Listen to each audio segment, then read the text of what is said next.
Hey, Barry. Hey, Al. Did you know beholders are polyamorous? I did not. Yeah, they're always seeing multiple people. It's time for Compelled Duel.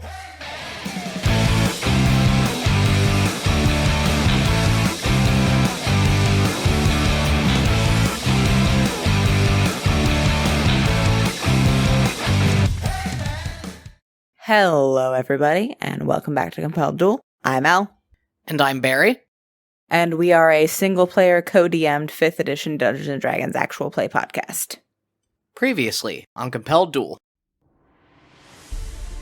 So remember how I told you that the lives of your people were already on the line? Pearlport is being sacked by Australian pirates right now. What are you... Pirates, ships, swords, blood in the streets, a couple undead that we just had to kill. Do I need to elaborate further to get some fucking action out of you people? There's a reason the city of Pearlport's never been taken before. Hasn't been used since the time of my great-grandfathers, but we'll have to dust it off, I suppose. This shimmering blue energy in this huge pulse shoots out and then starts to spread throughout the city. And from where you are at the door, you can see through the campus a lot of those big, almost featureless stone statues that you saw on your way up start to shift. You've made your point. What are your demands? We're willing to comply if you're willing to spare Pearlport. If you're both on my ship by sunrise, my sailors go back to their ships, and all of this stops. I'm anchored outside the harbor. I'm not gonna say in case we lose, because that's not gonna happen. But if things go sideways, if we don't all make it out of here, I love you. I love you too, but I should kick your ass for entertaining the possibility that we're not all making it out of here. That's an extremely complicated thing for you to say, and I don't think you would have said it if you didn't plan on dying.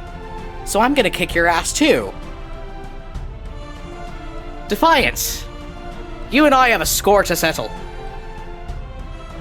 Oh, good.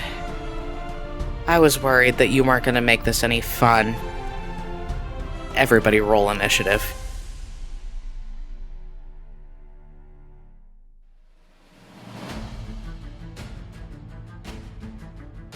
So, we're about to get into a little bit of a nasty fight. And once again, so I am not talking to myself through this entire combat, I am going to be running Leo and all of the NPCs on our team, while Al is going to be running Fee, in addition to Defiance and all of her pirate band. So we're going to start off by rolling initiative. Leo rolled a 16. The captain rolled a 29. And Sabine rolled a dirty 20. The rest of the crew is going to be around for narrative purposes and can be pulled in if we need them, but right now, those are the people that are in the combat machine that I am running. The pirates that are going to be fighting with Defiance roll as a group. There are 2 of them, and they got a 13. Now I'm going to roll for Fee, who got a dirty 20. And since she has a higher initiative than Sabine, she's going to go first. Now I'm going to roll for Defiance. A 9. Okay, so first up in our initiative, we have the captain, who is going to use his movement to move the 15 feet from the bottom deck of the Banshee up onto the upper decks where the helm is.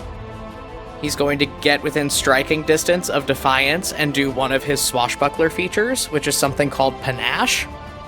He is going to use his attack action to roll a persuasion check against her insight check. So we'll do that first and see what happens next. So to persuasion, the captain rolled a 17. Okay, Defiance doesn't have great insight, but she rolled a 21. Damn it. Okay, so he just burned his turn. He vaults up there into her combat space, levels his sword at her, and just seething goes, "How many of my people, Defiance? How many of them were there?" Defiance raises her eyebrows and smiles a crooked little smile and says, "Oh, sweetie, I lost count." And the captain burned his action trying to do that, so we're moving on. Fee, that brings us down to you. I'm going to run up next to the captain on the upper deck, and I'm going to get Defiance and her first mate, the pirate next to her, in a lightning bolt. Alright, so I'm casting it at 5th level, so I'm going to go ahead and roll dex saves for them. Let's roll for the first mate first. That's a 10, that's not going to save. And Defiance rolled a dirty 20, so she is going to save, but she's still going to take half damage. And at 5th level, a lightning bolt does 10d6 damage.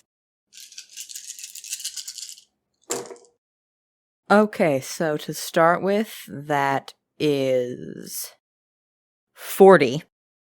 And then I'm going to use a sorcery point to reroll 5. So that's 50 damage, and then Defiance is within 10 feet of me, so she takes an extra 5 because I'm casting a spell that does lightning damage. So that is 50 for the pirate behind her, and Defiance takes 30. And then it's Sabine's turn. Before Sabine goes, all of you are standing on the deck. Fee, you run up, absolutely fry this pirate that is behind Defiance, insta-kill him. Defiance looks like that didn't feel good, and that she didn't enjoy it. And behind you, you hear the sounds of the crew hitting the deck. If you take a moment to look over your shoulders, you see you swinging across on a grappling hook with her sword out in one hand, and she screams, goes into a rage, her storm aura ripples out around her, and she carves through like 2 pirates in one swipe. Boots and Pelican hit the deck not far behind her. Pelican goes feet first onto the floorboards, fires off an Eldritch Blast, and as a pirate comes up behind him with a sword raised, Boots edges him out of the way, takes the sword hit to the shoulder, but then absolutely eviscerates this dude with a battle axe. And then Sabine is going to take her turn. She's going to move up towards the bow of the ship where this other pirate officer is standing and cast a 4th level Dissonant Whispers on him. So he is going to make a wisdom saving throw. Natural 17. Okay, so he's not frightened, he doesn't have to run away, and he's only taking half of this 66 psychic damage. So he takes 12 psychic damage as Sabine runs up on him, does a little dance move, jingles her wrist cuffs a little bit, and goes, "I wonder what they're gonna tell your family." Sabine! And then it's Leo's turn, so he is going to run down across the deck and up the other staircase to get behind this guy while Sabine is distracting him with his movement. And because Sabine has a flank, he is going to get advantage on this attack. He's going to try to hit this guy with a 3rd level inflict wounds. That's a 16, that's going to hit. And I am going to use my Kimmerl's Blade feature to go ahead and get sneak attack on this spell. So I'm going to add another d6 to this 5d10 that I'm already rolling.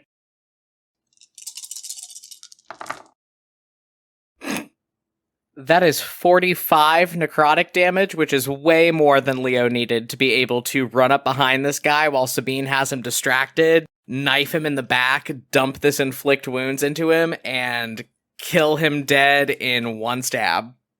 So both of these other pirates are dead, which means it's Defiance's turn. So Defiance is gonna cast Crown of Madness. I need the captain to make me a whiz save. 17. Defiance's save DC is an 18. Shit! So Defiance is going to use her movement to back up, grinning maliciously, as a crown of twisted, jagged iron materializes in the air around the captain's head, and his eyes start to glow a bright, poisonous green. And then it is the captain's turn, so can I get him to make a melee attack on Fee? Ah! I hate it here. 17. Fee's AC is 16 with the shield. That's gonna hit. And because Defiance backed up and he's got his good sword, it's gonna be 1d8 and then 66 for Rakish Audacity. I hate this. So that's 29, but because Fee has Warning Bond from that spell with Leo, it's gonna get halved to 15. He takes a swing at her because he has to. His body is moving not like he usually does. It's very clear that he's being puppeted, and there are tears streaming out of his eyes as he lunges forward. He gets Fee for that 15 damage, and from all the way across the ship, Leo staggers forward, and a bloom of blood appears across his shirt exactly where Fee just got stabbed. But then he's allowed to use his movement, which he is going to use to get the fuck away from Fee after he realizes what's happening to him. He runs all the way to the stern of the ship, and then he gets to try to whiz save out. 15, he doesn't do it.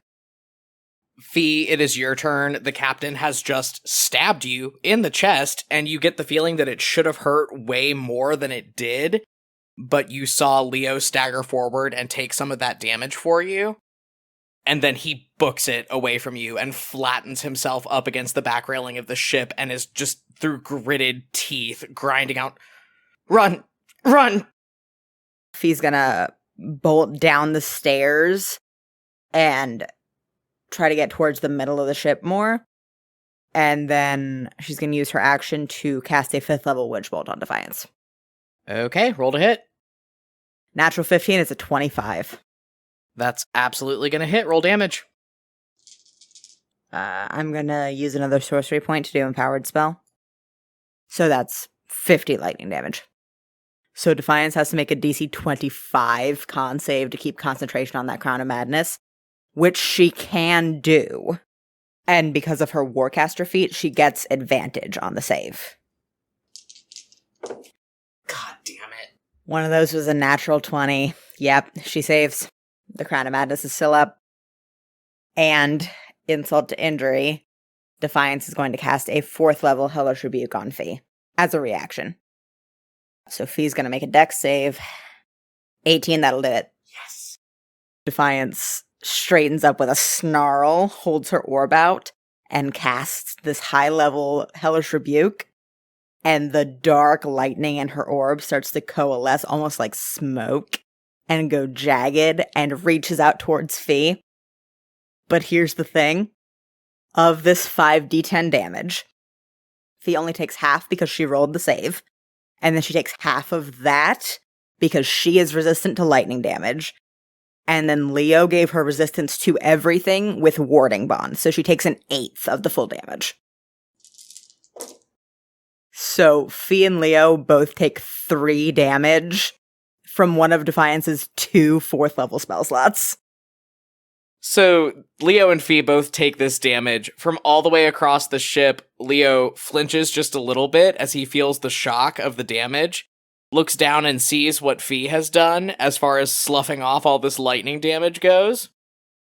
He looks up at Defiance and does a little upward nod and goes, "Oh man, did I just touch a doorknob or something? That stung a little bit." And then it is Sabine's turn. Sabine sees Fee take this damage from the Hellish Rebuke, even though it's not much. But since she has a dead pirate in front of her, with Leo standing behind him holding a knife, she figures her talents are of use elsewhere and goes taking off down the stairs to the lower decks and gets one hand around Fee's shoulder, casts Cure Wounds at 2nd level. So Fee's going to get 11 hit points back from that. She shakes her wrists, dumps all these healing points back into Fee, and goes, "Are you okay?" Fine, but that helped, thank you. She looks around at the carnage happening. The crew are just spilling over onto the deck of this ship and fighting these pirates. Sabine claps you on the back and goes, "Go kick her ass." And she's going to give Fee a D10 of Bardic Inspiration. And now we are down to Leo, who is going to move to be within 30 feet of Defiance. He's going to run away from the pirate that he just killed and go back to the lower deck after Sabine. He raises Kimrel's blade and points it at her and goes, "Hey, Defiance! Remind me again whose head's going to be swinging off the bowsprit." And casts a 4th level Blight. I'm using my Kimrel's blade feature to do max damage on that. She's going to need to roll me a con save. 19. Okay, so she does save on that, but she is still going to take half of max damage. Max damage is 64, so she's going to take 32 damage from it regardless. Hey, Leo, roll me a dex save. Uh-oh. 23! Okay, so you take half of this 4d10 lightning damage as Defiance casts a 3rd level Hellish Rebuke on you. That's 15 lightning damage as Defiance whips around to look at you, still grinning brightly with just malice. Aww, isn't that cute? You think you can play in the big leagues. And then she whips her orb hand out at you, and dark void lightning just crackles into your chest. Oh, yeah, that didn't feel good, but Fee's not going to take that damage because Warding Bond only works one way. I only take damage when she does. It doesn't go the other way, so that's fine. Leo's still got over 50 hit points. He can take a couple more licks. Okay, so it's Defiance's turn. She snarls and drops the Crown of Madness on the captain. The iron crown around his head fizzles away as Defiance uses her Cleansing Touch ability to end Fee's Witch Bolt. So she is no longer able to be damaged by that. Fee will have to roll to hit her again if she wants to.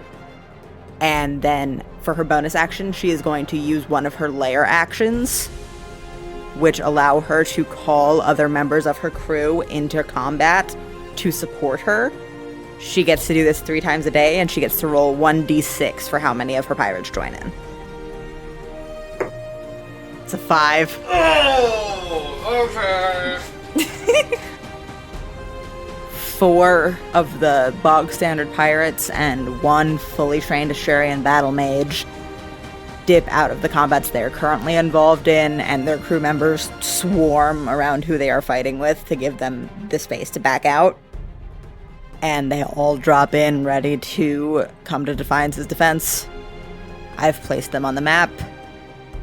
And we're back at the top of the order with the captain. Okay, that's a lot of aggro in very bad places on the map. I mean, magically right now, Defiance is still the biggest threat, and the captain's out from under that Crown of Madness, so he's gonna run up in melee range of her. And right now he is focused on keeping her off of everyone else so they can handle all of these pirates. He's gonna try to do the panache maneuver again. So he's gonna roll Persuasion, Defiance is gonna roll Insight. To Persuasion, he rolled a 25. Mechanically, Defiance cannot roll a 25 to Insight. So that's gonna do it. Okay, so mechanically, here's what's going on. Defiance has disadvantage on attack rolls against targets and cannot make opportunity attacks against creatures other than the captain for the next minute, or until one of our other allies engages with her, or she gets more than 60 feet away from him. Okay, sure thing. The captain drops out of this Crown of Madness spell, takes off running for Defiance, skids in front of her as she tries to move, and levels the blade of his cutlass at her throat. I've had quite enough of you making me responsible for hurting the people I love. And then over his shoulder he shouts, "She's mine! You handle the rest of them!" But that's his action. He can't attack this round. And with that, Fee, we are down to you. Fee is going to move 5 feet to the side and cast a lightning bolt at 2 of the pirates in front of her.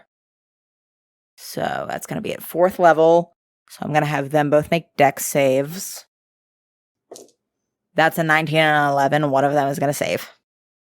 The guy that is up on the captain, because he is surrounded right now, is going to fail the save and take full damage.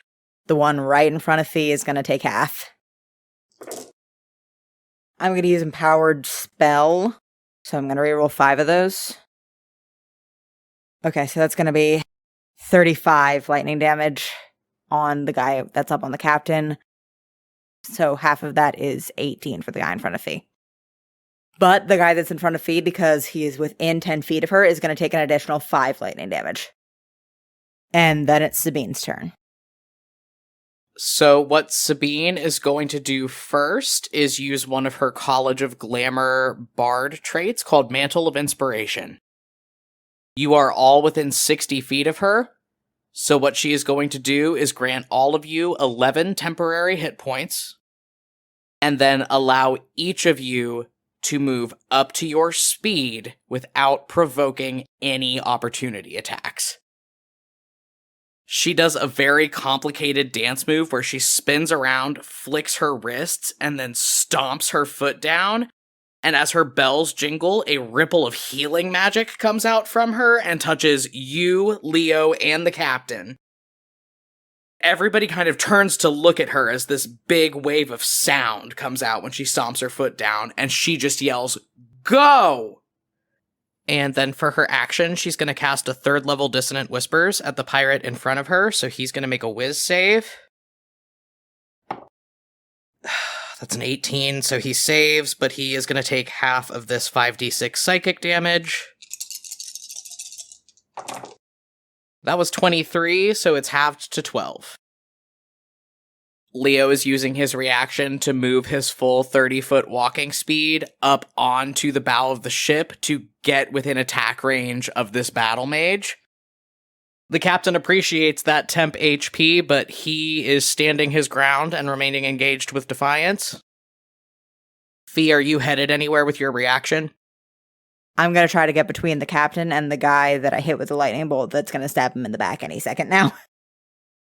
Okay, you absolutely managed to do that. You are now at a right angle, kind of, between this pirate and the captain. The captain's at a diagonal from him. And now we are down to Leo, who has to use less than 10 feet of movement to finish closing on this mage, and twirls his knife around his finger, and stabs at him for a 4th level inflict wounds. That's exactly 12. That's just gonna hit his AC. Holy shit. That said, I am gonna use the second charge of my new Kimmerl's Blade feature that lets me add sneak attack to this 6d10 necrotic damage that I'm about to roll. 46. I one-hit KO him. Yes, you do. All right. And with that, it's down to the pirates. The first one's going to roll 2 attacks on the captain. So that's 23 damage on the captain. Given the 11 temp HP he got from Sabine, oh no! He's at 103! Oh no! All right, the second pirate is going to use both of his longsword attacks on Fee. The one that just attacked the captain is going to use his shape up ye-dog reaction to let his buddy reroll one of those attacks. Still not going to hit, though, so one of those is going to hit. Fee takes 1d10 plus 5 damage. So 9. She and Leo are both going to take half of that, which rounds up to 5.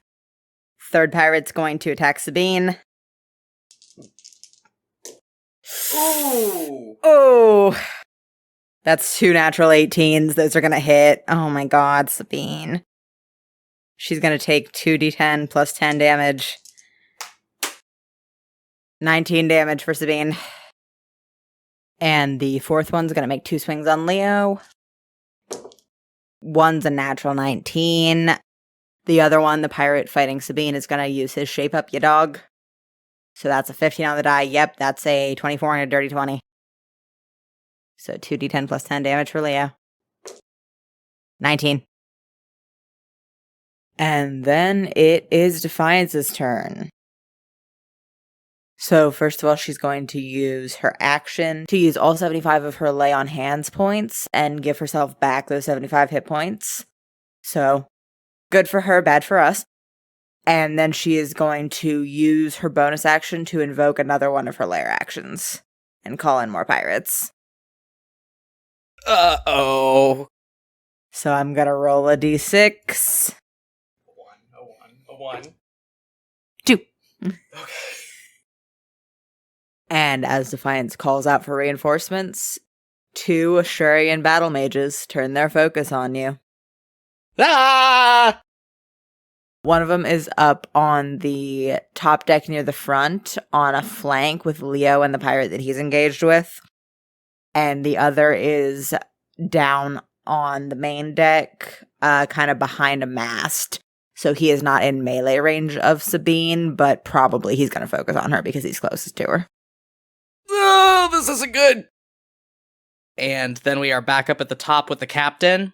He is not going to be able to get his rakish audacity on this one because he has a bunch of pirates within 5 feet of him, so he's just going to be rolling a regular attack on Defiance. That's a dirty 20, which is going to hit, but he only does 12 damage. It's actually 6. Defiance has resistance to slashing, piercing, and bludgeoning damage from non-magical weapons. Well, shit. And that's all he can do this round. He slashes at her and doesn't do a whole lot of damage. Fee, you're up. Okay, I'm gonna cast a 4th level Witch Bolt on the pirate next to me. That's a 17, that's gonna hit. So that's gonna be 4d12, so I'm gonna use a sorcery point for Empowered Spell. So that's gonna be a total of 41 damage, and then he's within 10 feet of me, so he takes an extra 5. Oh, he's very dead. He's very dead. You light this guy up and his skeleton flashes and he just drops to the ground. Okay, and then I'm going to move up to try to give the captain a flank on Defiance. Okay, and then we are down to Sabine, who sees all of these reinforcements turning about to engage with your party. She locks eyes with the mage, who's a couple squares away from her on the map. Breaks out into a big grin, her gold tooth flashing in the moonlight, and goes, "You know, usually in combat, let's dance has a little bit more of a metaphorical meaning, but I don't see where the fun in that is." And then she jingles both of her wrist bracers and casts Otto's Irresistible Dance. The mage is going to have to roll me a whiz save. That's a 5. Yes! Okay, so he's dancing now, and he gets disadvantage on all saving throws, ability checks, and attack rolls, and also everybody has advantage on attacks against him. And he'll have to burn his turn to save out every round. And then it's Leo's turn. He is going to use his cunning action to bonus action disengage from the pirate and the battle mage that have him flanked. Use his movement to jump down off the upper deck and onto the main deck and move out towards the side. He's not within melee range of either the mage or the pirate that are down here. And he's going to use his last 4th level spell slot to cast a Ray of Sickness at the mage that is in the Irresistible Dance. So I'm going to get advantage on that. Yeah, and he's going to take double damage because it's poison damage. So that's a 26 to hit. And I'm going to roll 5d8 poison damage. That's a 19, which doubled is still 38, and that's not enough to one-hit KO him. Wait, I have one more use of sneak attack. Can I add that on after I hit? I have one more charge on Kimrel's Blade to add sneak attack to a spell. Yeah, go ahead. Watch me roll a 1. 5, he's dead. And then we're down to Defiance's crew, and the mage that you just gave the high ground on you and Sabine is up first. So he's going to back up onto the bowsprit and use his single 5th level spell slot to cast Cone of Cold. So I'm going to need Leo and Sabine to make dex saves, and I'm going to roll 1 for Fee and 2 for both of the pirates from Defiance's crew that are going to be caught in this blast. Leo got a dirty 20. 15 for Sabine, but that's enough to save. And then I'm going to roll for the pirate NPCs that are caught in the crossfire. They both save. Fee is standing just within the bounds of this cone, She will be fine even if she takes full damage, both because she has enough hit points to deal with it and because she has resistance right now because of Warding Bond. Because of that, Leo, who has 43 hit points right now, will take half of whatever damage Fee takes. So, let's hope Fee saves. That's a natural 17. That's a dirty 20, Fee saves. Okay, 8d8 damage. 32, so everybody is taking 16 damage, except for Fee, who is taking 8, and Leo, who is taking 24. This mage does friendly fire murder the one of his friends that is standing next to Sabine. And then it's the next pirate's turn, and that's the one that is up on the captain, giving Defiance a flank. So he's going to take 2 longsword attacks on the captain, and he's going to get advantage on both because Defiance is flanking. No! Oh! He's only going to hit with one of those, but he did roll a nat 20. So the captain takes 18 damage. Okay, so this pirate that is up on the upper deck with the mage is going to run down. Leo is the closest target, so he's going to make 2 longsword attacks on Leo. One of those is not going to hit. It's a 9, but the other one's an 18 that's going to hit. 6. That did not feel good. Leo has 14 hit points. So then it's Defiance's turn, and she's going to make a longsword attack on the captain. That was a natural 19. That's going to hit. So she's going to do 1d8 plus 8 damage on that. 13. And then she's going to expend her 4th level spell slot to do a Divine Smite. So that's going to be another 6d8 radiant damage. 35 additional damage. And she gets 2 attacks per action, so she's going to make another one. It's a natural 18, that's going to hit. Okay, so she rolls 1d8 for the sword. 6 plus 8 is 14, and she adds a d8 because she can just do that with her improved Divine Smite every time she hits. So that's another 4, so 18 total on that attack. And since she hasn't used her bonus action, she's going to add a Thunderous Smite, which is another 2d6 damage. 2. And then I need the captain to make me a strength save, DC 18. 14. That's not going to do it, so the captain is pushed back 10 feet into the railing of the ship and knocked prone. And then it's his turn. Ugh, okay. The captain has 17 hit points left. He goes flying back through the air, crashes into the railing, and crumples to the ground in a heap.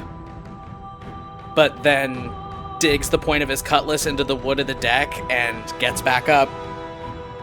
He's gonna use his halved movement from getting up from being knocked prone to move back onto Defiance's other side, point his sword at her again. He coughs up a good bit of blood.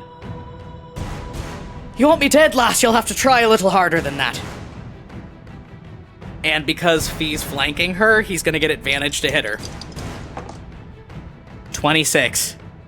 That's absolutely gonna do it. Get her. And he gets sneak attack because Fee is flanking. So that was a total of 31 damage, but since Defiance is resistant to all of that, she's only gonna take 16. I need the captain to make me a DC 18 dex save. Natural 19 plus 9, 28. Okay, so he takes half damage as Defiance snarls. Sweetie, I'm just getting warmed up. And casts a 3rd level Hellish Rebuke. That is 7 lightning damage. He dodges the worst of it. He's at 10 hit points. He is still up. And now it is Fee's turn. Okay, Fee takes in the situation going on this upper deck. Yeah, I don't think she's gonna say anything. She's just gonna grab the captain and cast Thunderstep. I'm gonna roll con saves for Defiance and the pirate behind her. Defiance rolls 22, and the pirate rolls a nat 20. So they're both gonna save and take half of this 3d10 thunder damage. So they both take 8 thunder damage as Fee grabs the captain and thundersteps them up on top of the mainmast. And that does mean that Warding Bond and Panache are both ended, because Fee is more than 60 feet away from Leo, and she has made an attack on Defiance. You warp out of the teleportation, and the captain staggers up against you and coughs up a larger, more alarming amount of blood. I had her on the ropes. You didn't. Shut up and sit down. You know, usually I get all tingly inside when you get authoritative with me like that, lass, but I think you're right. And now it's Sabine's turn. I have a little bit of an unorthodox idea for how this is gonna go, but we'll see what happens. Sabine watches you thunderstep up into the crow's nest, turns on her heel, and takes off running back for the upper deck, where the mage that cast that cone of cold is still balanced on the bowsprit. She has just enough movement to get up within 5 feet, also balancing, holding on to one of the ropes to keep her upright. As she shuffles out along the bowsprit, she does a quick little dance move and stomps her foot down and goes, "You know, isn't it hilarious that a bunch of mangy pirates are gonna be what kills you?" And casts Tasha's hideous laughter. The mage is going to have to make a wisdom saving throw. 13, that's a failure. Okay, since he's balancing on the bowsprit, falling prone would mean what? I'm going to roll a d20, and unless he rolls a nat 20 right now, he falls off the ship. That's a 3. This mage is fucking gone. Okay, and now we're down to Leo, who really should heal himself, but isn't going to because he's an idiot. He's going to make a regular old stab attack on the pirate right in front of him. 26. So that's gonna hit. So he's gonna do his 1d6 plus 5 damage to start. So that's 10 damage. And then he is going to use his Channel Divinity Touch of Death to add an extra 23 necrotic damage to the attack. The pirate had 29 hit points left. He is dead. And then as a free action, he's gonna turn over his shoulder, look up into the crow's nest where Fee is, and yell, "I've got an idea! I need cover fire and crowd control. Get everybody to the front of the ship." Can do. And then we are down to our last remaining pirate and Defiance. Well, our last pirate friend can just barely move far enough to get into melee range with Leo. So he's gonna roll 2 longsword attacks. But they were both 4s. Fuck yes! 4s on the die, so he rolled 2 9s. He misses both times. Extremely injured, Leo dodges out of the way, looking very frightened. And then it's Defiance's turn. Can I get the captain to make me a whiz save? Come on with this. Natural 20! Natural 20! Eat shit, Defiance! So Defiance casts a Crown of Madness, and this iron crown slowly starts to coalesce in the air around the captain's head, and then it just dissolves into nothing. So yeah, that's her action. She's gonna use her full movement to run down and give her pirate friend a flank on Leo. And as her bonus action, she's going to use her third and final lair action to call in 1d6 of pirates. That's a 3. So she's going to call in another 2 Asturian battle mages and 1 regular pirate. And now it's the captain's turn. He's up in the crow's nest with Fee, so he doesn't really have any attack options. he looks over at Fee, wipes the blood off of his face, and goes, "You gotta let me go down there. Sabine and Leo can heal me up. I'm no use to anyone up here." How are you planning to get down there, genius? Fee gestures to the 50-foot drop out of the crow's nest. "I've got a ride." He leans over the railing and yells, "Sabine! Express trip if you don't mind!" And Sabine, still balancing on the bowsprit, goes, "You got it!" Fee, it is your turn next. I'm gonna cast a Storm Sphere over the entire back half of the ship. That's my last 4th level spell slot, but I'm gonna angle it so I can get Defiance, the pirate that's up on Leo, and one of the mages that just entered the combat. Okay, so Defiance, the pirate, and the mage are all gonna make strength saving throws or take 2d6 bludgeoning damage, and everybody on the ship except Sabine, the captain, and Fee right now, with where we're all positioned, has disadvantage on perception checks to listen or get any information in an auditory medium because it's fuck off loud here now. Every single one of them failed that save. Yes. Every single one of them failed that save, so they're all taking 2d6 bludgeoning damage. So they're all going to take 8 bludgeoning damage as Fee brings her hands up and then just slams them down at her sides. As a sphere for 20 feet in every direction erupts beneath her with roiling storm clouds and flashing lightning. And then it's Sabine's turn. Sabine hears the captain request her aid and moves down off of where she was balancing on the bowsprit. She's going to move 10 feet down to be up against the railing at the bow of the ship. And she's going to cast Dimension Door. Fee, you were standing there in the crow's nest, so you see this happen. A swirling portal of fiery yellow and gold and red light appears in the air behind the captain.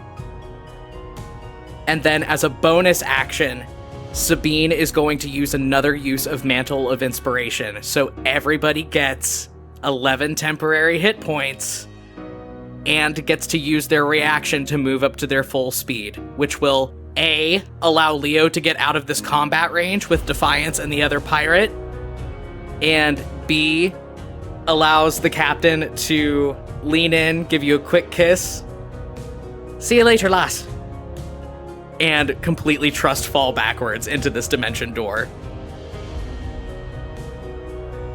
You see him crash through the door on the other side, right into Sabine's arms, and that is her turn. Leo's up next, so he's going to use that reaction he got from Sabine to move 25 feet up onto the upper deck, get down on Sabine and the captain, and with his turn, he is going to drop a Prayer of Healing on the 3 of them. So Leo, the captain, and Sabine are all getting 20 hit points back. And since that movement he used just now was a reaction from his previous turn, he's going to use his cunning action to bonus action disengage, and then his actual movement to run back down onto the lower deck, avoiding what would have been an opportunity attack from the mage that's down there. He's going to get right back up on the edge of the storm sphere on a diagonal from Defiance.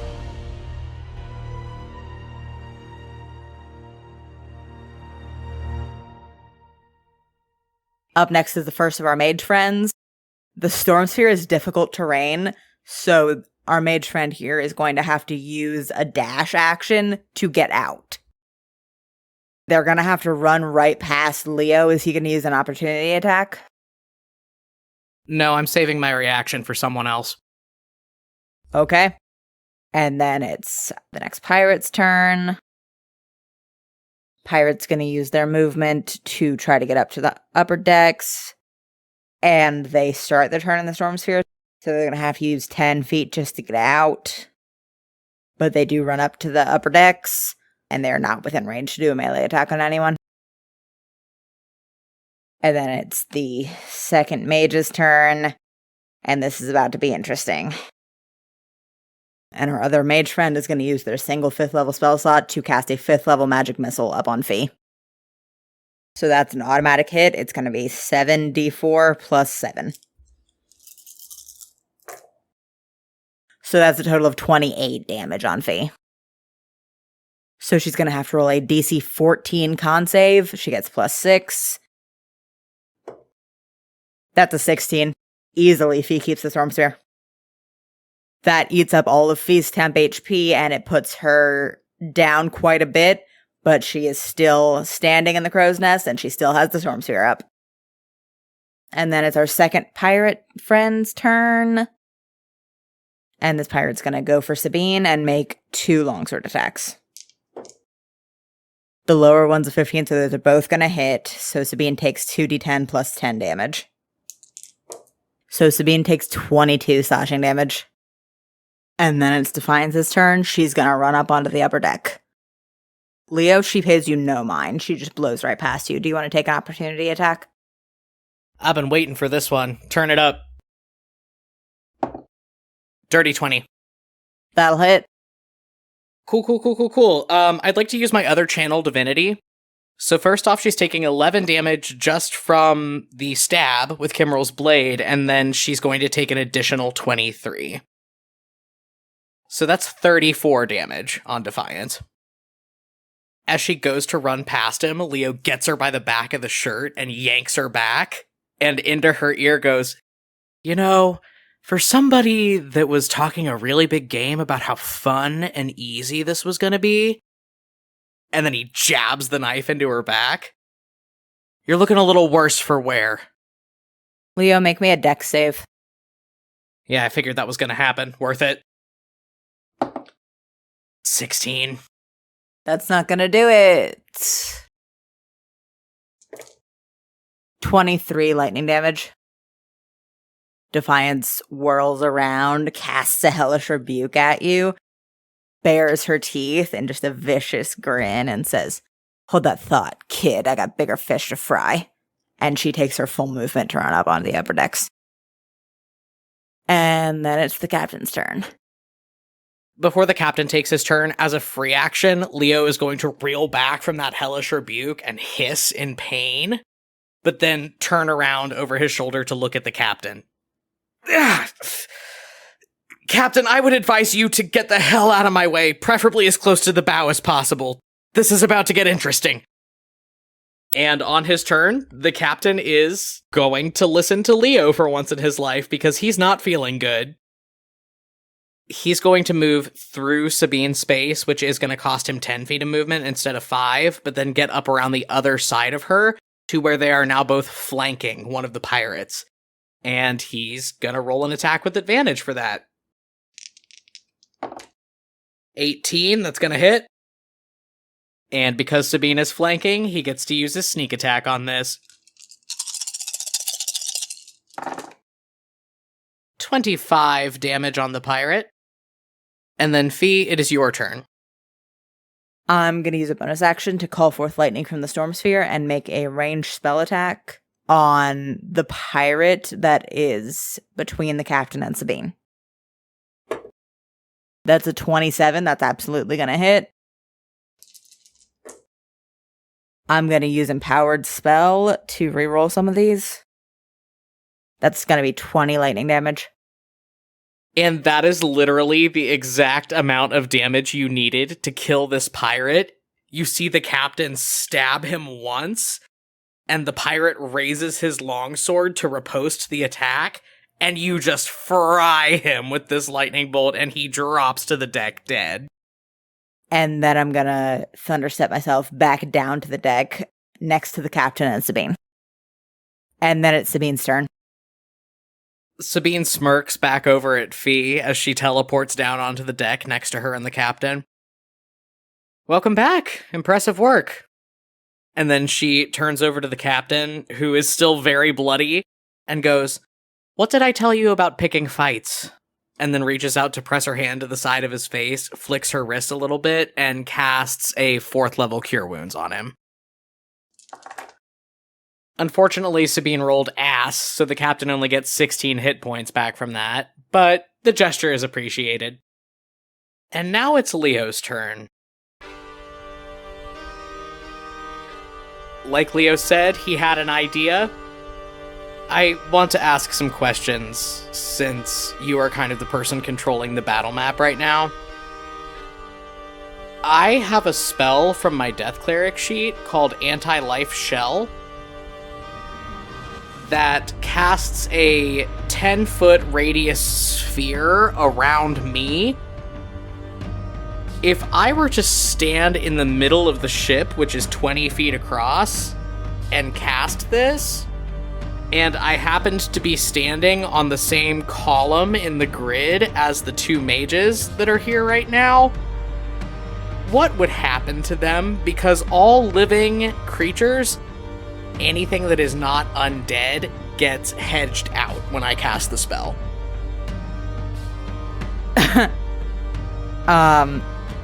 I would say that they would get pushed to the railing and make dex saves to not fall off the ship.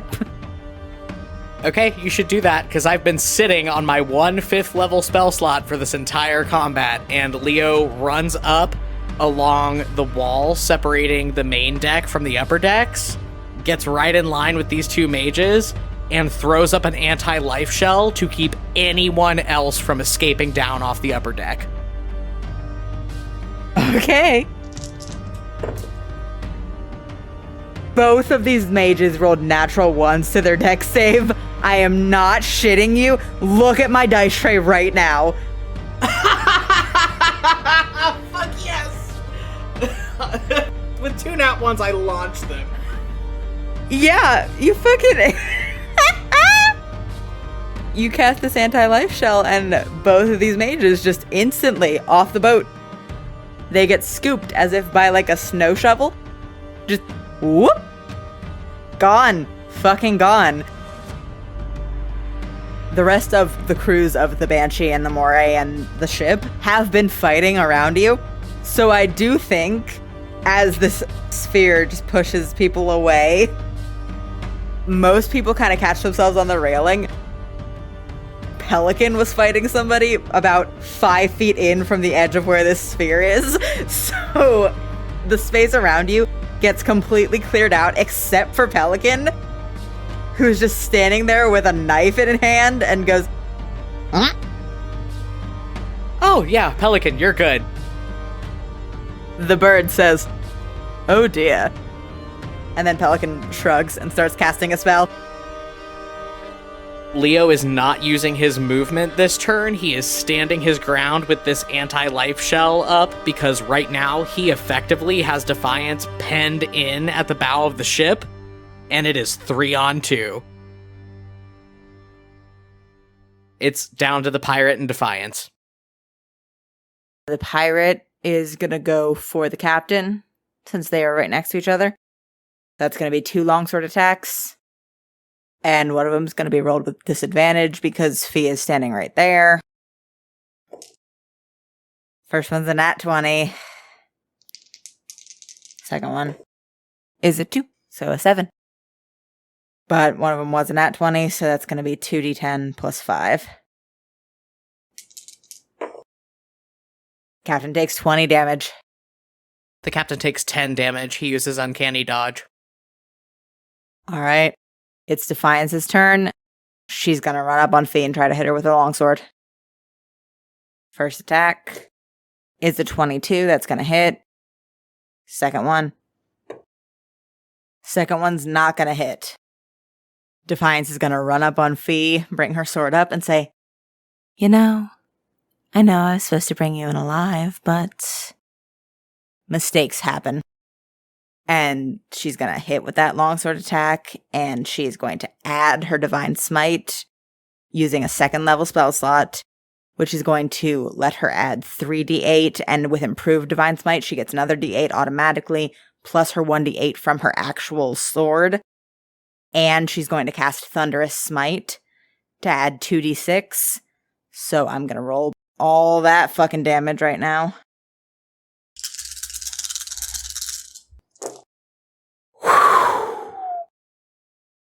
So she does a total of 41 damage in one hit. And Fee has to make a strength save or be pushed back 10 feet, which will put her crashing into Sabine and both of them risking falling off the ship. Natural 19. Fuck yeah. Fee takes his thunderous smite to the chest, but she is not pushed back. She is bloody. She has 3 hit points right now, but she grins back at Defiance and she says, I suppose they do. And she uses her one hellish rebuke of the day. So Defiance is going to make a dex save. That's a dirty 20, but she still takes half damage. So that is 11 damage for Defiance. And then it's the captain's turn. Okay, the captain is engaged with this pirate.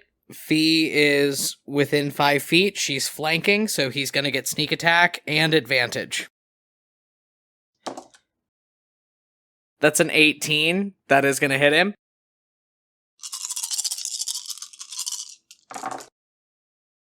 And that is 33 damage, which is way more than enough to kill this pirate. The captain takes advantage of the distraction being caused by Defiance and Fee getting engaged with each other and lunges forward and fully cuts this guy navel to neck and lets him drop down on the deck. And Fee, you are up. I'm going to use a bonus action to have lightning shoot out of the storm sphere at Defiance. That's a 19 to hit. That's going to do it. That's 12. And then, I'm so low on spell slots. I'm going to cast a first level Witch Bolt at her. It's another natural 19. All right, so that's going to be 1d12 damage. 9. And then Defiance is going to do a second level Hellish Rebuke. Sophie's going to make a dex save. It's a 16. I am going to use my inspiration die from Sabine. That's a 6. That's enough to do it. Sophie's going to take half damage. It's 3d10. That's 22 damage, even halved. Fee's unconscious. Okay, and now it's Sabine's turn. She is right behind Fee. She is going to lunge forward and get Fee by the shoulder and cast Cure Wounds. She's going to do that at 5th level. So Fee's back up with 32 hit points. And now it's Leo's turn. He is still maintaining his concentration on this anti-life shell to prevent anything messing with what's going on the front of the ship. He's going to cast Spiritual Weapon, make it pop up within 5 feet of Defiance, and roll to hit. That's a 10. So it doesn't hit. And now with this last pirate down, the last round of our combat goes to Defiance. With a total of 4 hit points, bloody, limping, she skirts around the edge of the captain's threatened area and shuffles out to the very tip of the bowsprit, holding on to one of the ropes for support. At the very edge, she turns around, looking at all of you gathered in front of this barrier that Leo has put up at the back of the upper deck, and throws her head back and laughs.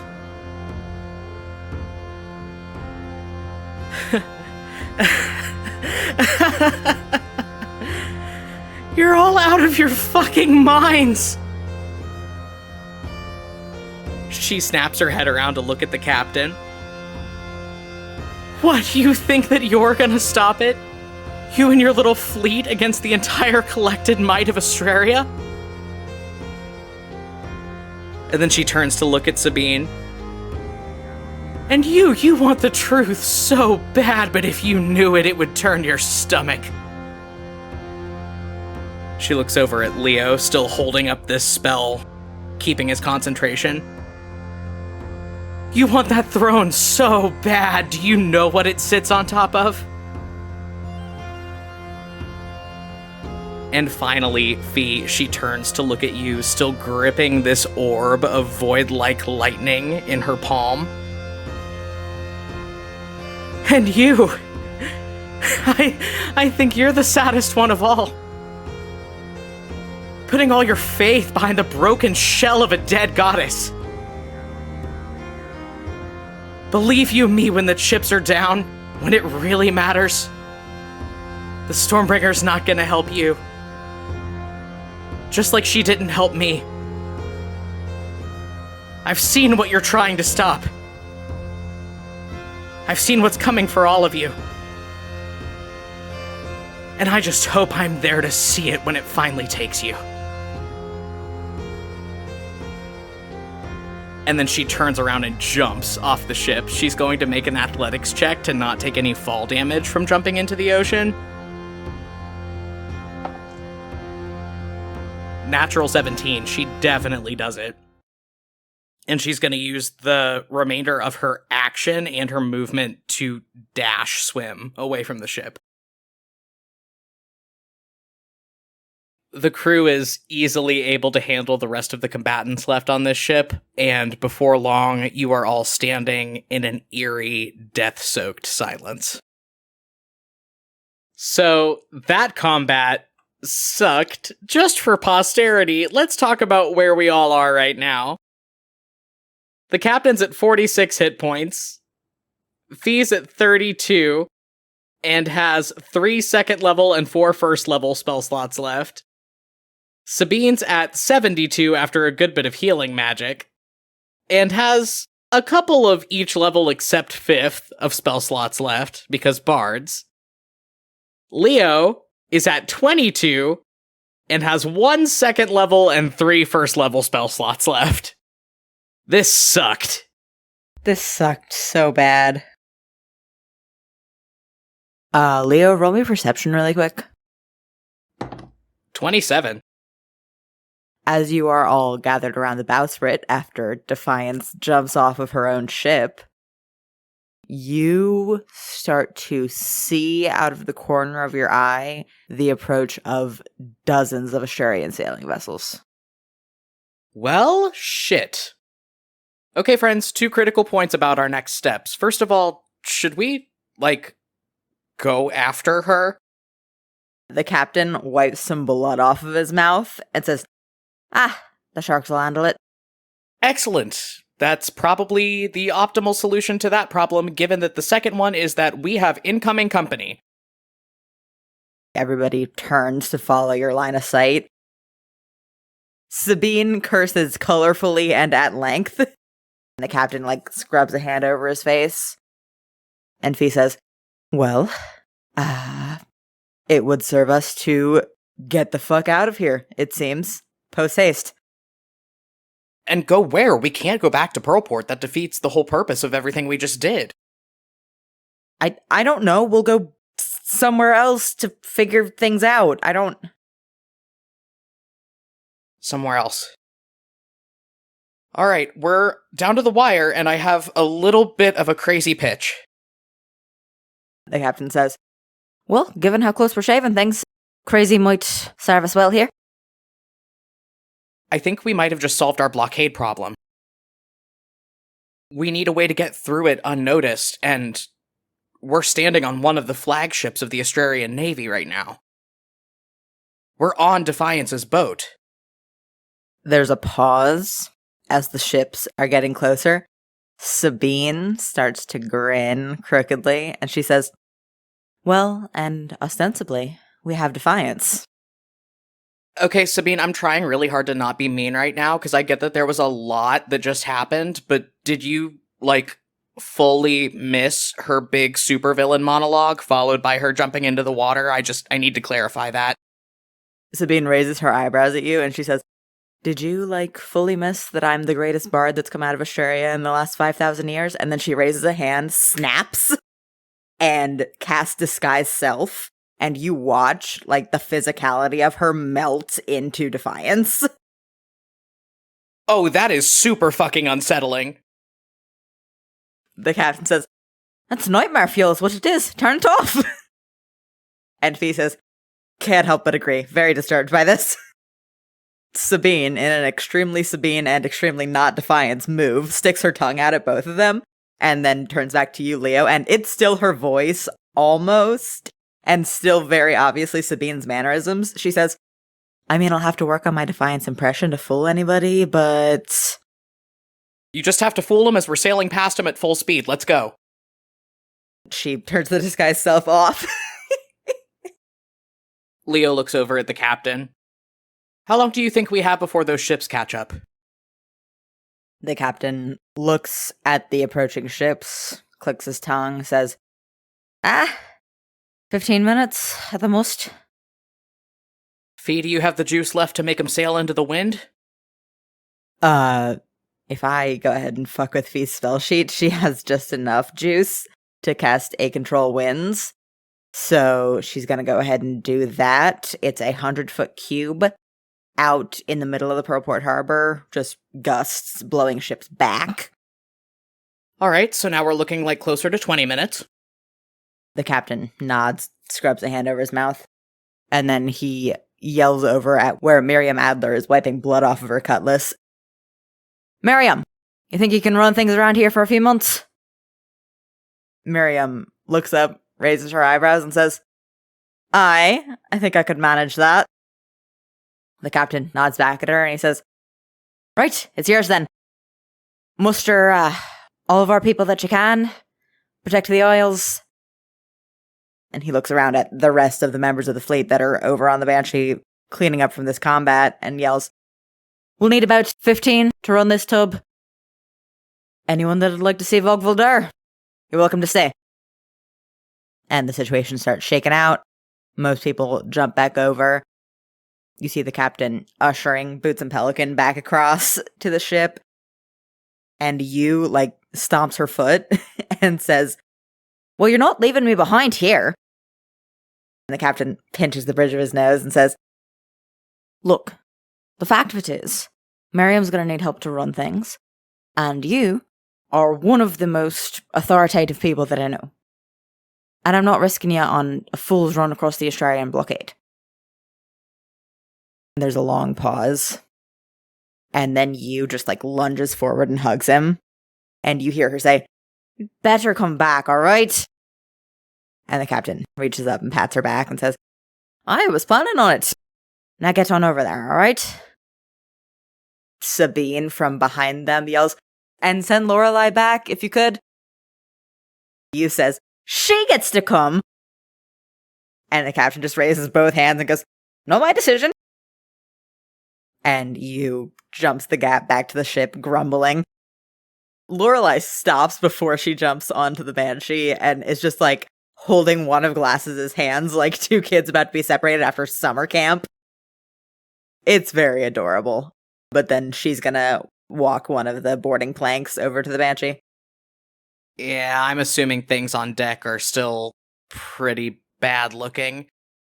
Quite. There are a lot of dead people on this boat right now. Leo's gonna set himself up as a little bit of a physical barrier right in front of Lorelei and tell her to look down at the floor and try to get her below decks so she doesn't have to see a lot of this. Oh yeah, she hops over, seems to process what's going on around her on the boat for a second, and then closes her eyes, puts her hands over them, and goes, "Ew, ew, ew." I know it's bad. Come on, this way. And he's gonna go get her settled below decks somewhere safe. As soon as he does that, he's gonna run right back up on deck and see how he can help. The captain is staying over and helping you out, and a couple of the deckhands have jumped over to help run the Banshee, but it's not a big boat, you don't need a huge crew, and all of the officers of the ship have stayed over on it. People are hauling bodies that they need to give proper funerals to back over to the ship. You could probably help figure out the sails. Okay, I'm gonna do that, but before I do, I'm gonna lean over the railing and yell back to all of the officers and the people that I know. We'll see you all soon. Thanks for everything. You all make your goodbyes, and the Banshee sails out of the Pearlport harbor. From where you are, even with the speed of the Banshee, which is an incredibly fast ship, the captain still seems to eyeball that it's gonna take a couple weeks to make it to Gimtarum. You spend the next several days just trying to rest back up from the ordeal that you've been through. Leo heals you all back up to your full capacity, but it doesn't mean you don't still hurt. Fee, you are bruised all to shit, and moving around hurts quite a bit for a couple days. Leo's not doing much better. The captain broke several ribs and punctured a lung when Defiance threw him back into the railing, so he's being very tender with his movements throughout the next few days. You dropped a lot of big bad magic in that fight, so you're exhausted in an arcane sense, and physically, your nerve damage from the lightning strike is acting up. It takes you a little while for recovery. You're up and about on a stormy gray morning, several days into your journey, moving up towards the deck of the Banshee, when you hear your brother cursing and shouting at somebody, followed by the sharp tones of Sabine reprimanding him. Ooh, uh-oh. I'm gonna go investigate that. You find Leo sitting on a stool on deck, just griping for all he's worth, while Sabine is standing behind him with a hairbrush and a pair of sewing scissors, cleaning up the awful split ends of his haircut that he did with the sword back in Oskaya. She's got one hand planted on top of his head, pushing him down, going, "Hold still, or it's going to look horrible." And Leo snaps back, "I would if you would stop yanking me around. I have a very tender scalp." Okay, well now Fia's watching this just for the entertainment value. Leo pouts, but does sit a little more still upon the threat of his hair looking bad, and just kind of huffs at her. "Fine, just take it back up to about chin length. I don't think I'm gonna grow it back out. It's lower maintenance this way."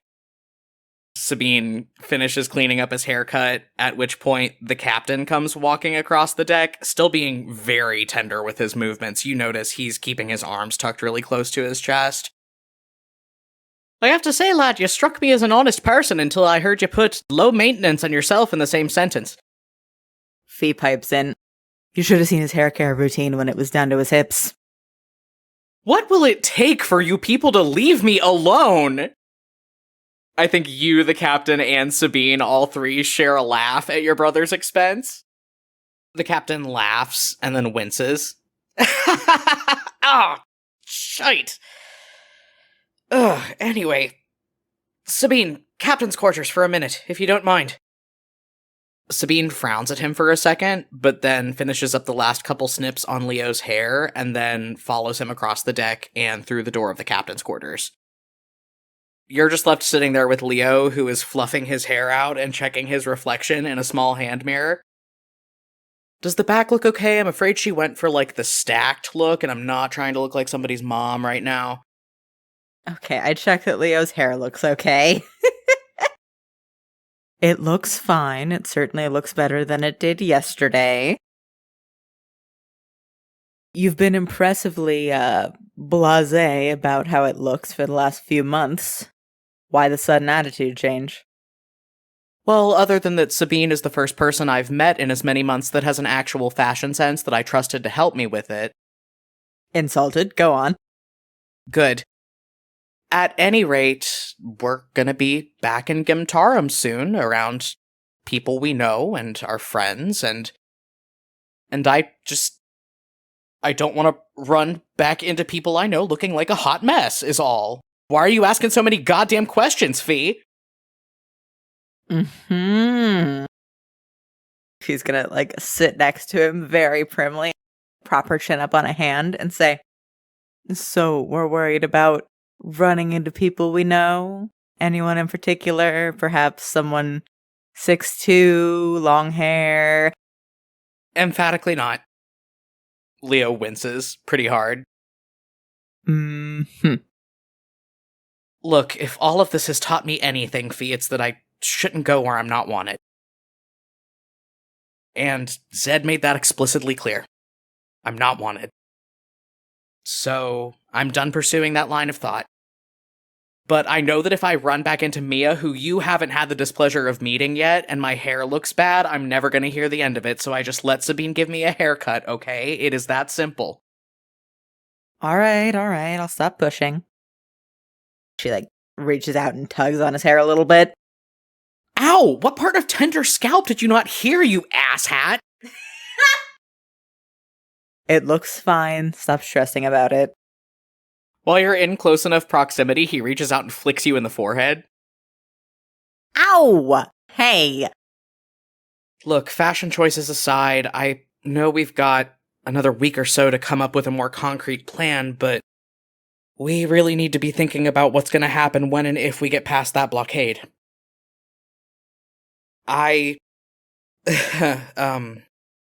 Again, I'm not going to go where I'm not wanted, but unfortunately that's the only person that I know is in Vogvoldur right now. I can start reaching out to some of my friends and trying to get a read on the situation with the sending spell to maybe give us a little bit of a direction. And now that I've got my magic back and didn't ask you last time, is there anyone you want me to talk to? If you felt comfortable reaching out to Fen or Kalessa, that would be appreciated. Yeah, I can do that. I'll get that handled here in the next couple days. I want to save most of my magic for making food, and also because the captain won't fucking sit down and keeps re-injuring his ribs and making me patch him up. If you could frighten him a little bit, that would be appreciated. I'm not going to intimidate my boyfriend for you. Intimidate him yourself. I've tried. He won't listen to me. He'll listen to you. He likes when you do it. Fee opens her mouth, raises a finger, closes it, puts the finger down, and says, "Gross that you know that." Not arguing. Don't blame me. Blame him for having no subtlety. Anyway, I'm gonna go check on Lorelei. I'll see you later, okay? Yeah, later. Fee waves him off. Leo disappears below decks, and as you are starting to walk away and go about your own business, I'd like you to roll me perception really quick. That's a 5. Actually, it's a 13. But I get a +3 to... What the fuck are you talking about? I'm talking about your magical item leveling up. So, the Gift of the Stormbringer has gained another level of functionality on top of your free luck feat that you basically get, where you can re-roll 3 rolls a day. You now have kind of stolen the Rogue and Bard feature Reliable Talent. So, any skill that you are proficient in, if you roll below a 10, you treat that roll as a 10. So, Fee cannot roll below a 13 on perception now. That will be useful, because I always seem to roll a nat 1 when I need a high perception roll. So, with that 13, as you are moving past the captain's quarters, you can hear the sound of the captain and Sabine having a conversation inside. It doesn't seem like a particularly heated conversation. Their voices aren't raised or anything. But you do hear the captain sigh in frustration and say, "Look, I understand that we have a better view on the circumstances that led to everything now, Sabine, but we've still got a lot to forgive each other for." There's a pause, and then Sabine answers, "And what, this is you telling me that you don't at least want to try?" There's a noise of frustration, and then the sound of somebody scooting back a chair and standing up. "Of course I do! But you were the one that taught me that optimism's not the advantage, lass. So all I'm saying is, if shit goes sideways all over again, when the time comes, I'll get out of the way. Heavens know you two deserve to be happy." You hear the sound of something heavy being slammed down onto a table, and Sabine's voice, supremely frustrated, goes, You beautiful idiot of a man, that is not what anybody here wants.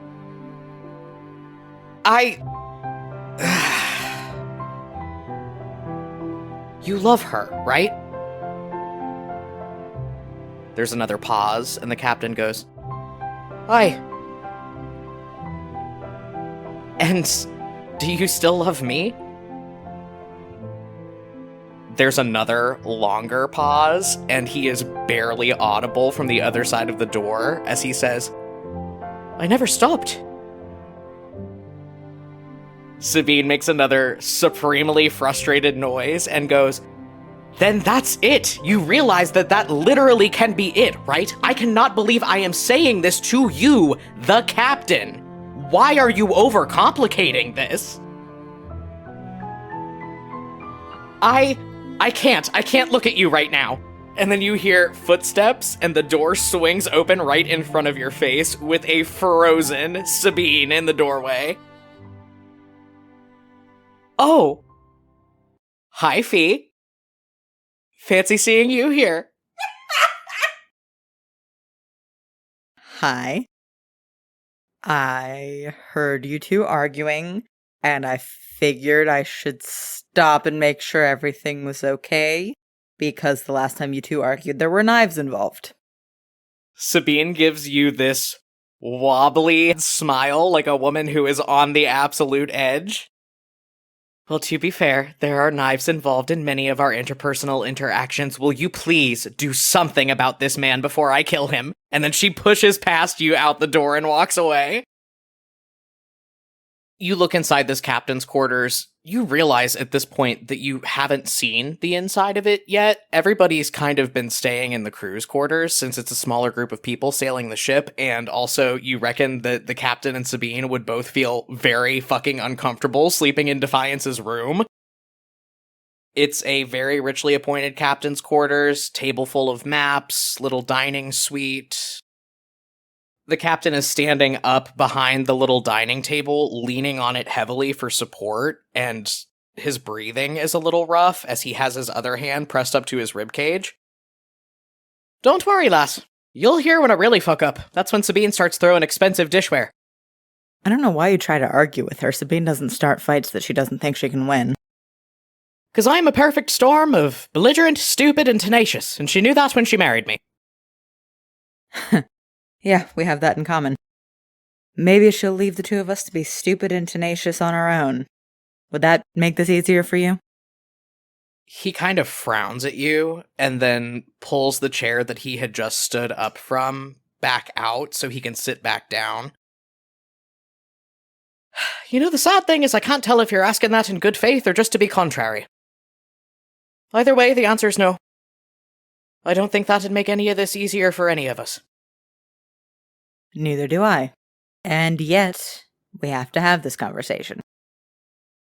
"Right you are. What part would you like to start with? The part where you knowingly got into a relationship with two people who've been trying to kill each other for the last 15 years? Or the part where we both care about you so much that we actually stopped trying to kill each other?" Two things. One, to be fair, I didn't get involved with Sabine knowing that you two were married, so just to give me the benefit of that. Anyway. Two, not to sound too self-aggrandizing, but I would like to focus on the fact that you both love me. It's kind of a new feeling. I'm getting used to it. "You and me both." He just kind of reaches out one hand towards yours. "I hate repeating myself, but I'm still parsing out some complicated interpersonal dynamics. I told you before that I looked at you and I felt like I was breaking a promise, that I made vows. And I did. I did make a promise. Promised on sea and stone, storms and salt that I'd love that woman with my whole heart. But the thing is, loving her and loving you and knowing that you understand what it's like to love her too, that she understands what it's like to love you. It just makes me love the both of you more for it. It adds up on itself. Multiplies. I don't know, I've always been shite at maths. But the way I see it, that love just goes round and round. It keeps getting bigger. So, I made a promise to love Sabine with my whole heart, but the thing is, with all of us, I think my whole heart's big enough that it's gonna take 2 people to carry it. You know, if you said shit like that to Sabine before she got mad, she'd probably storm out like a lot less in the middle of conversations. And then Fee's gonna lean across the table and kiss him. He laughs and kisses you back. You haven't given me bad advice yet, lass. How about you go get her? Promise her I'll see reason if she comes back. He gives you this big, crooked grin and winks at you. I think it's about time we all got this sorted out properly. Well past time, but better late than never. And then Fee walks off to find Sabine. And as you do that, our camera pans out over the Banshee as it speeds across the waves, making its way towards Vogvolder.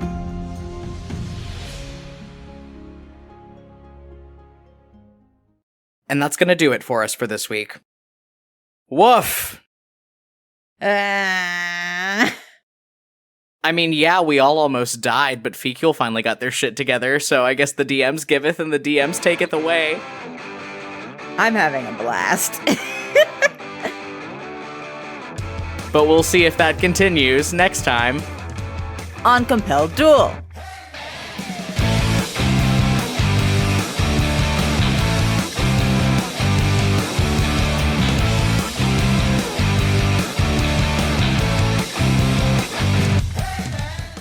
Hey everybody, Barry here with the postscript, just clearing up a couple housekeeping things here at the end of the episode. As always, you can find us on social media. We're on Twitter, Tumblr, and TikTok at Compelled Duel. You can also find us on TikTok at Compelled Duel Audios, where we post audio snippets from the show. We have lots of other cool stuff to explore, including our official Spotify profile, our official website. You can find all of that linked on our various social media profiles. If you're interested in supporting the podcast, we ask that you consider heading over to patreon.com/compelledduel, where starting at just $2 a month, you can get access to all sorts of cool perks like early access to episodes, access to exclusive playlists, and even bonus episodes and handwritten letters from your favorite character every month. On that note, we'd like to issue a special thank you to our new patrons, Lily Weeks, Aaron Genero, and Morbid Simplicity. Thank you so much for your pledges. If you're interested in supporting the podcast in ways other than pledging to the Patreon, we ask that if you're listening to us on Apple Podcasts, that you consider leaving us a rating and a review, since that helps get the show promoted to a wider audience and helps us grow our listener base. And as always, word-of-mouth advertising is the most powerful tool we have at our disposal. If you're enjoying what you're hearing so far on Compelled Duel, just tell a couple friends about it. And if they enjoy what they hear, ask them to tell a couple friends as well. Our next episode will be going live on Friday, October 8th, 2021, or if you are a member of the Patreon, you'll be getting your early access to that on Thursday, October 7th. Thank you so much, and we'll see you next week.